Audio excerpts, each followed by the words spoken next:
BRS party right. Sujatha Kazi గారు please react అవ్వండి. ఏమంటారు మీరు? లక్ష్మణ్ గారు, మీకు అలాగే ప్యానెల్ లో ఉన్న ప్యానలిస్టులకు అందరికి నమస్కారం అండి. నమస్తే. ఇప్పుడు నేను ఫస్ట్ అడగాల్సింది, కల్వకుంట్ల కవిత గారు, మీ పార్టీ పేరేంటి? ఫస్ట్ మీరు పార్టీ పేరే సరిగా పెట్టుకోలేకుండా దాన్ని రిజిస్టర్ చేసుకోలేక మీరు పెద్ద పెద్ద మాటలు ఇంకెవరెవరినో విమర్శించేయడాలు అవన్నీ తర్వాత ఫస్ట్ మీ పార్టీ పేరేంటి?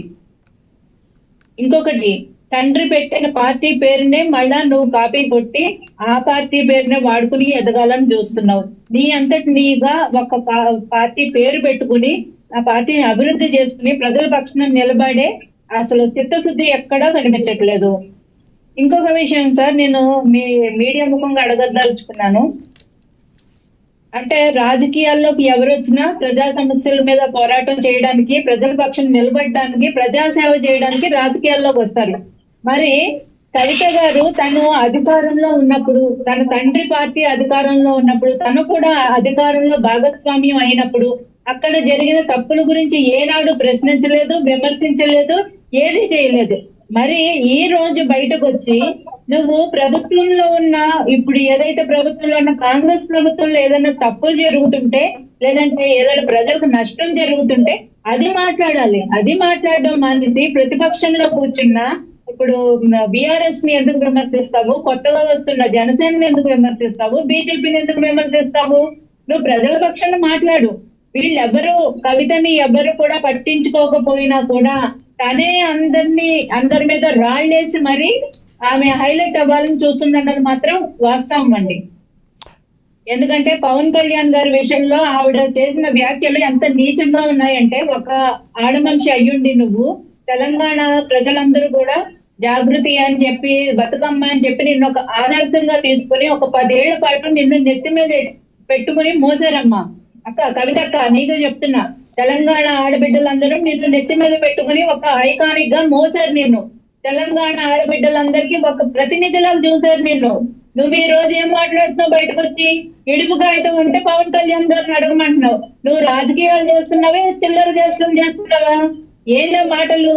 అసలు పవన్ కళ్యాణ్ గారికి ఆ ఇష్యూకి ఏమైనా సంబంధం ఉందా అండి? ఇడుపు కాగితం సినిమా పవన్ కళ్యాణ్ గారు ఏమైనా తీస్తున్నారా? అందులో యాక్ట్ చేస్తున్నారా? దాని మీద కామెంట్ చేశారా? అసలు ఆ సినిమా తీస్తుంది ఎవరు? దాని మీద నీచంగా మాట్లాడేది కొంతమంది మాట్లాడి ఆంధ్ర తెలంగాణ మధ్య గొడవలు పెట్టి నీకు చూశారు. మరి దాంట్లోకి పవన్ కళ్యాణ్ గారిని తీసుకురావడం ఎంత నీచం అంటే? నువ్వు ఒక రాజకీయ నాయకురాలువేనా? అసలు నువ్వు చదువుకున్న దానివేనా? లేదంటే లిక్కర్ క్వీన్ లాగా ఆ ప్లేస్ లో ఉండి మాట్లాడుతున్నావా? నువ్వు మాట్లాడే మాటలు ఏవి రాజకీయ నాయకురాలు మాట్లాడే మాటల్లా లేవు, హోందాతనంగా లేవు. ఒక లిక్కర్ దందా నడిపించిన లిక్కర్ క్వీన్ ఎలా మాట్లాడుతుందో అచ్చం అట్లానే మాట్లాడుతున్నావు. ఇడుపు కాగితం అంటే ఏంటో పవన్ కళ్యాణ్ గారిని వెళ్ళి అడగాల. సిగ్గుందా అసలు? పవన్ కళ్యాణ్ గారి భార్యలు రాజ్యాంగబద్ధంగా విడాకులు తీసుకుని వెళ్ళిన వాళ్ళు కూడా ఒక మహిళలే కదమ్మా. వాళ్ళ గురించి అలా తప్పుగా మాట్లాడడానికి సిగ్గులు పెట్టట్లేదా మీకు? ఈ రోజు వాళ్ళ అందరినీ దున్నపోతంటది, వాళ్ళ మామయ్యని ఇంకోటి ఏదో ఉంటది. తప్పు కదండి. ఇప్పుడు రాజకీయాల్లో ఉన్నారు, మీరు రాజకీయ పరమైన విమర్శలు చెయ్యి, తప్పేం లేదు. అంతేగాని నువ్వు దున్నపోతులని ఇంత నోరు జారడం ఎందుకు? రైట్ సుజాత, ఎందుకే కదా ప్రజలందరూ మిమ్మల్ని చీకొట్టారు. రైట్ సుజాత కాజీ గారు. తండ్రి ఒక్క నిమిషం అండి, ఒక్క నిమిషం. చెప్పండి. తండ్రి ఎంతో నిరాహార దీక్ష చేసి తెలంగాణ రాష్ట్రాన్ని ఎంతో కష్ట నష్టాలకు వచ్చి తీసుకుని వస్తే నువ్వు తెలంగాణ పరువు తీసుకుని వెళ్ళి ఢిల్లీలో తాకట్టు పెట్టేయలేదా? తెలంగాణ ప్రజలందరూ పరువు తీసుకుని ఒక లిక్కర్ క్వీన్ లాగా మిగిలిపోలేదా? ఒక లిక్కర్ కేసులో ఒక మహిళ ఇరుక్కోవడం ఎంత నీచాతి నీచం, అది ఎంత పరువు తక్కువ అండి. తెలంగాణ ప్రజలకి, ఆడపడుచులకి ఎంత పరువు తక్కువ. నువ్వు దానికి ముందు సరిదిద్దుకో, సిగ్గుతో తలదించుకో, తర్వాత మిగిలిన వాళ్ళని విమర్శలు చేద్దువు. రైట్ సుజాత కాజీ గారు అందుబాటులో ఉండి మళ్ళీ మాట్లాడతాను. మనతోటి కాల్వ సుజాత గారు జాయిన్ అయ్యారు, కాంగ్రెస్ నేత. ఆవిడతో మాట్లాడదాం. నమస్తే సుజాత గారు. సుజాత గారు, నా వాయిస్ వినబడుతుందా మీకు? నాకు వినబడుతుంది, మీకే ఎస్ వినబడుతుంది, క్లియర్గానే వినబడుతుంది, మాట్లాడొచ్చు. కవిత గారు చేస్తున్న వ్యాఖ్యలు బీఆర్ఎస్ పార్టీ మీద కవిత గారు చేస్తున్న వ్యాఖ్యలను ఎలా చూస్తారు? ఇప్పుడు బీఆర్ఎస్ నేత రామ్మోహన్ గారు కూడా ఒక ఆరోపణ చేస్తున్నారు, కేవలం కవిత గారికి ఫండింగ్ పెట్టి రేవంత్ రెడ్డి గారు ఇలాంటి మాట్లాడిస్తున్నారని బీఆర్ఎస్ నేతలు అంటున్నారు. వాస్తవం ఉందంటారా?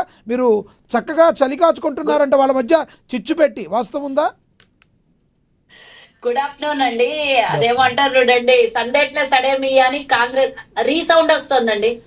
మీరు కంటిన్యూ చేయండి. అంటే నా వాయిస్ వరకు కన్ఫ్యూజ్ అవుతుంది కదా. రైట్, వస్తే తగ్గుతుంది. మీరు కంటిన్యూ సందేట్ల సడేమి అని కాంగ్రెస్ పార్టీని ఎందుకు లాగుతున్నారో వీళ్ళ గోళ్లలో మాకు అర్థం కావట్లేదు.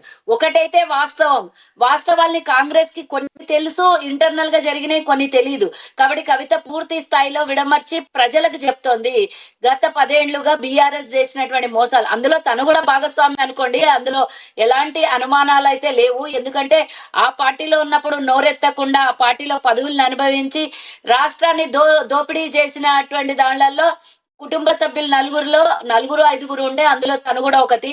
కాదనడానికి ఎలాంటి సందేహము లేదు, ఎలాంటి అనుమానాలు కూడా లేవు. కానీ నేను ఒక విషయం చెప్తున్నా ఈ సందర్భంగా, బీఆర్ఎస్ నాయకులు నాతో ఎవరు మాట్లాడుతున్నారో ఇప్పుడు వారికి నేను ఒక విషయాన్ని చెప్పదలుచుకున్నాను.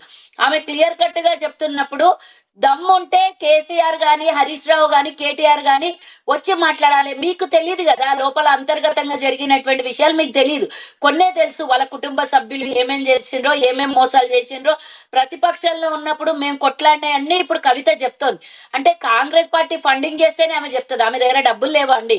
కవిత దోపిడీ చేసినాయి కేసీఆర్, హరీష్ రావు, కేటీఆర్, సంతోష్ రావు తెలంగాణ ప్రజల సొమ్ముని, కష్టార్జితాన్ని, చెమటని, రక్తాన్ని, మాంసాన్ని పిండి వసూలు చేసినటువంటి తెలంగాణ ప్రజల సొమ్ము వాళ్ళ 5గురు కుటుంబ సభ్యుల మధ్యలో ఉన్నాయి. కానీ ఎందుకు వాళ్ళకి ఫండింగ్ ఒక్కరు చేసేది అవసరమా? రాష్ట్రాన్ని అమ్మేసినటువంటి పరిస్థితికి తీసుకొని వచ్చినటువంటి ఆనాటి టీఆర్ఎస్, ఇప్పటి బీఆర్ఎస్, వీళ్ళందరూ కలిసికట్టిగా అలీబాబా 40 చోర్లు అందరూ దొంగతనం చేసినారు. మళ్ళీ కొత్తగా ఒకరు ఫండింగ్, రేవంత్ రెడ్డి గారు ఫండింగ్ చేయాల్సినంత అవసరం కవితకు లేదండి. కవిత దగ్గర ఆల్రెడీ వెల్ ఎస్టాబ్లిష్డ్, లేదంటే ఆమెకు అంత సెక్యూరిటీ, ఆమె అంత ఎస్టాబ్లిష్డ్. ఆమె ఈరోజు బ్యూటీ పార్లర్ నుంచి ఈరోజు పొలిటికల్ గా ఒక రాజకీయ పార్టీ సొంతంగా పెట్టుకొని ఎదిగిన మనిషి. అంటే డబ్బు లేకుండా ఎవరు బయటకి రారు, డబ్బులు లేవంటే ఎవరు నమ్మరు. దీనికి ఉదాహరణ బిర్జు ఖలీఫాలో ఉన్నటువంటి ఫ్లాట్ అయినా కానివ్వండి, లేదా జూబ్లీ హిల్స్ లో ఉన్నటువంటి 150 కోట్ల ఇల్లు అయినా సరే, ఇంత బయటకి చూపించేటివి ఇల్లు ఉన్నాయంటే లోపల ఎన్ని ఉంటాయో అందరికి తెలుసు. బ్యూటీ పార్లర్ లో సంపాదించి ఎవరైనా 150 కోట్ల ఇల్లు కట్టుకుంటారా అండి? బుర్జు ఖలీఫాలో మీరు నేను ఫ్లాట్ కొనగలుగుతామా? శక్తి ఉందా మనకి? మరి కవిత ఎక్కడి నుంచి కొనింది? కేసీఆర్ కవితకి మేము ఫండింగ్ చేసేటంత స్థాయి అమ్మది. వీళ్ళ కుటుంబ సభ్యులకి అదాని అంబానీకి మించిపోయినటువంటి డబ్బు ఉంది. అదానికి అంబానీకి వాళ్ళ అఫీషియల్ అయితే వీళ్ళు అన్అఫీషియల్ గా డబ్బులు సంపాదించారు. సో నేను ఒక విషయం చెప్పాలనుకుంటున్నా ఈ సందర్భంగా, బీఆర్ఎస్ నాయకులు మాట్లాడుతున్నటువంటి విషయానికి వస్తే, కవిత గగ్గోలమని సంవత్సరం నుంచి గోలగోల చేస్తోంది, బయటికి వచ్చి అన్ని విషయాలు చెప్తోంది. 1400 కోట్ల రూపాయల పార్టీ ఫండ్ ఉంది. మరి అవన్నీ తీసి తెలంగాణ ప్రజలు ఈ రోజు 14-15